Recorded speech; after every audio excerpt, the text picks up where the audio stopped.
Hello, everyone. It's Melody, and you aren't going to see me today. You're just going to hear me, although I'll put a few things for you to look up.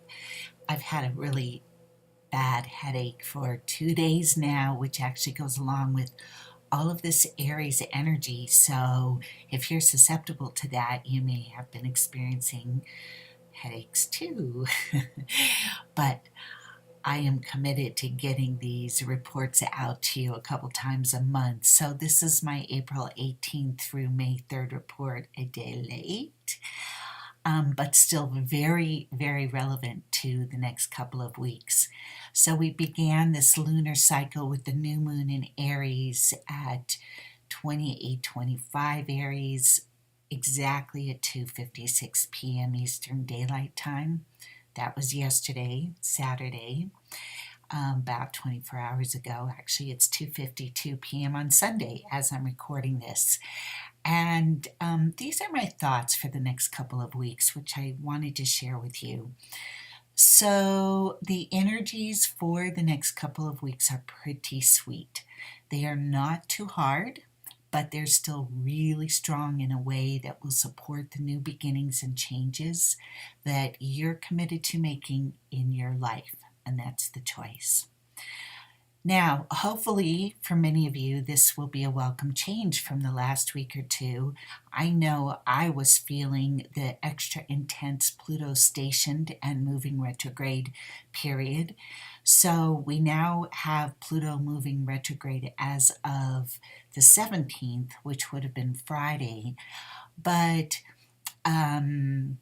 and I should have known that there was the potential for this level of intensity just after the eclipse season and the vernal equinox, but I actually didn't cue into it until I was right in the middle of it, having my own journey of it, my own experience, and I know I wasn't alone. So let me explain a little bit what I'm talking about. As you know, retrograde motion is the illusion of visually seeing one of the wandering planets of our solar system versus the stars, which are in fixed positions. The wandering planets move. That's why they were called that by the ancients. So they seem to slow down, and then they come to a standstill, and then they move backwards. And this is the effect of the varying speeds of the planets as we orbit the sun, or as the latest theory suggests, trail behind the sun in a spiral form. Just like if you're on the freeway and you speed ahead of a car on a freeway, and if you look at it, it might momentarily look like it stopped and moved backwards. Same kind of thing. And astrology is an archetype where what we observe and how we experience the as above, so below is very significant. So if we can observe it, whether archetypically, energetically, because we know it's there, or we can actually see it, that even makes it stronger, then it has a reflection on what's going on with all of us down here. So let's see, what do I want to say about all the planets in the solar system go retrograde. Now, the ones closer in, like Mercury and Venus and Mars, those are the personal planets, and they all go retrograde, but Mercury goes retrograde for 3 weeks, 3 times a year. So it's something we're really familiar with, that speedy little planet going around. And Venus actually goes retrograde for 40, 41 days every 18 or 19 months. And then Mars every two-ish years, give or take. These are approximate, you guys. I'm just pulling this out of my memory. Goes retrograde for 2.5 months every 2 or so years. Now, so those are pretty predictable rhythms. And then Jupiter and Saturn are sort of in between the personal planets and the transpersonal planets. They're Jupiter goes retrograde for 4 months, about every 13 or so months, a little over a year. And then Saturn goes retrograde for about 5 months out of every year. And then we come to the transpersonal planets, Uranus, Neptune, and Pluto. And they basically go retrograde for about half the year every year. I mean, specifically, Uranus goes retrograde for about 5.5 months every year, and then Neptune for about the same time, maybe a little bit longer, it goes retrograde, and a little over a year. And then Pluto is a little over a year, or about every 12 months, or once every 12 months, but actually a little over half the year. So Pluto is actually retrograde slightly more than it's direct. And then, of course, as you go further into the sun, it's normal to have a planet direct and more rare to have a retrograde. So I put up the dates of Uranus, Neptune, and retrograde on the screen here for you.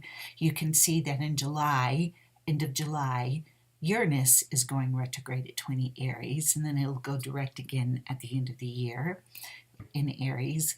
Neptune, mid-June, will go retrograde at 9 Pisces, and then go direct again mid-November, and then Pluto went retrograde April 17th at 15 Capricorn, and it will go direct at 12 Capricorn towards the end of September. Now, these three outer planets are called the transpersonal planets because although if we have a dynamic connection with one relative to where they are aspecting our natal chart, our little natal blueprint of energy, then it truly is a transformative time for us. But they are also very strongly reflective of our collective growth and evolution on a scale that's not just global, but it's also historical and monumental. So I imagine the outer planets as we experience their energies, because we can't really see them, as the in and the out breath. So we draw in during the retrograde period what we've been collectively engaged in, and specifically with Pluto for the last 6 months, a little under. And when we draw it in, it's very magnetic. Any kind of retrograde motion pulls in and magnetizes and individualizes the experience. And actually, in the course of drawing it in and individualizing the experience, it is actually accelerating the growth and the evolution. So drawing in what we've collectively been engaged in, we can reflect and integrate on it. And this is a time period where the collective evolutionary growth and change is actually happening at a quicker pace. So with Pluto, we've been seeing all of the breakdowns and changes in our world and societies, and now we're pulling it in. And I use this analogy a lot with the nodal axes as well. But just as with the nodal axes, as we pull it in, we're peeling the layers of the onion skin as we understand and get closer to the core issues.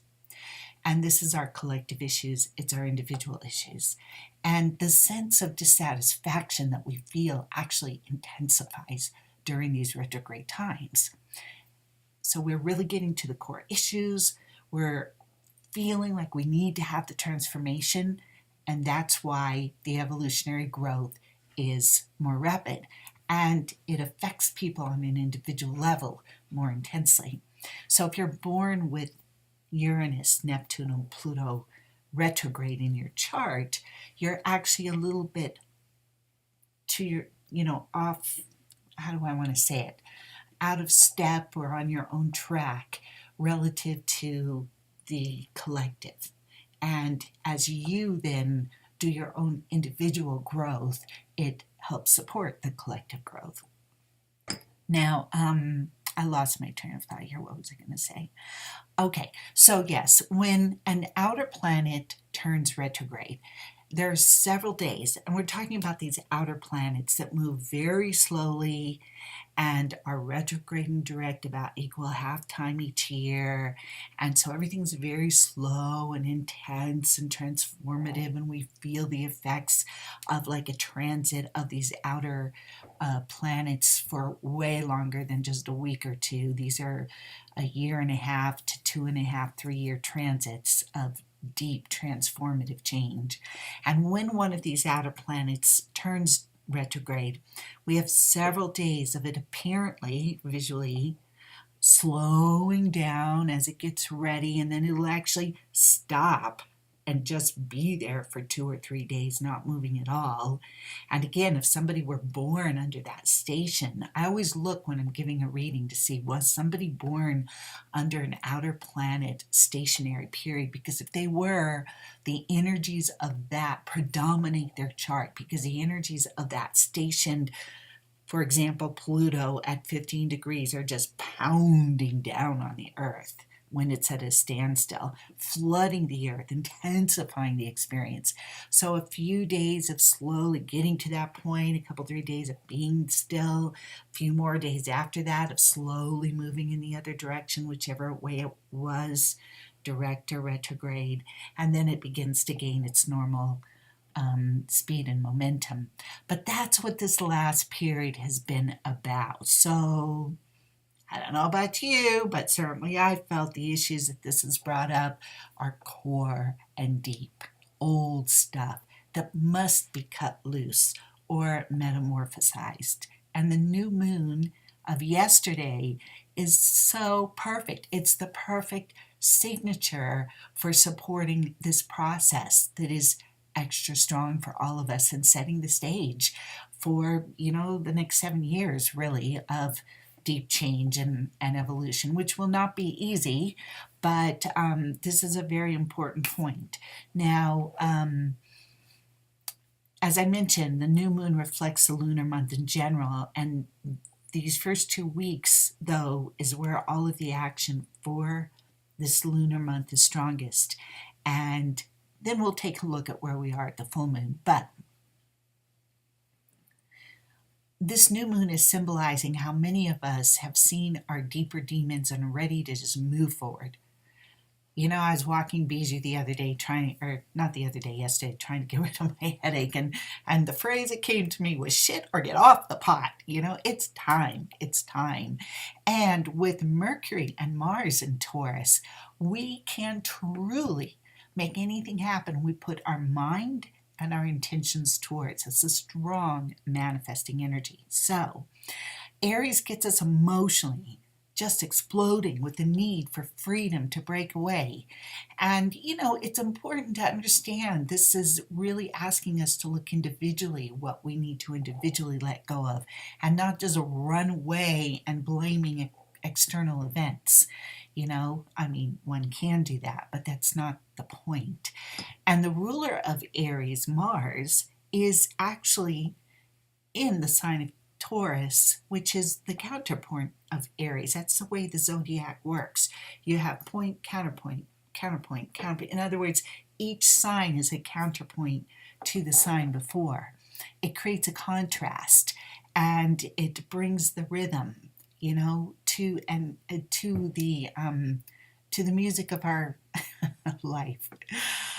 So, with Mercury and Mars at the counterpoint of Taurus, we have the slow, steady building energy that reflects the archetype of 3D manifestation and creativity and building. And it builds beautiful things that last a long time. Generations sometimes, quality. So the speedy energy of Aries is pushing us to stay in alignment. The speedy energy, I should say, of Mars is pushing us to stay in alignment and come to terms with Mother Earth energy, and also bringing in Saturn and Jupiter at this point, staying in alignment and coming to terms with natural laws and in integrity with our personal creative expression. All right. Meanwhile, let's not forget that this very strong Aries energy, strong as this individual energy of leadership is, and it's not just leadership for others, but for our own inner journey. Can we take charge and move forward with our own inner journey? We also have the North Node in Libra, which among other things, is really stressing the importance of seeing all the different perspectives and points of view, and to accept and enjoy all the diversity on this beautiful planet. Venus, the ruling planet for Libra, is in Gemini, adds to this theme. So this period, this first 2 weeks here of this lunar month, beginning April 18th, can bring a new cycle to old relationship issues as well. It can possibly also bring in karmic partners, but mostly it emphasizes the idea of not dominating others with your own personal ideas and beliefs, but being willing to listen. That's a Libra keyword. Listen and to respect everyone and the diversity of ideas, beliefs, lifestyles, and paths that are out there. This is our strength. So, with Pluto retrograde, if something from the past has come up in the last week or two, now's the time to do it differently. So, have you experienced the clarity that pushes you to let go and clear out? I know I have. We have the energy of choice and to make some fresh starts at any level that makes sense to you. It can be on the mental plane, the emotional plane, the physical plane. You know what it is for you. So, I think I'm going to close so I can just get this out. All right, everyone, this is what I meant by these next 2 weeks being both sweet and powerful. So go for it, and I will see you in a couple of weeks. Bye for now.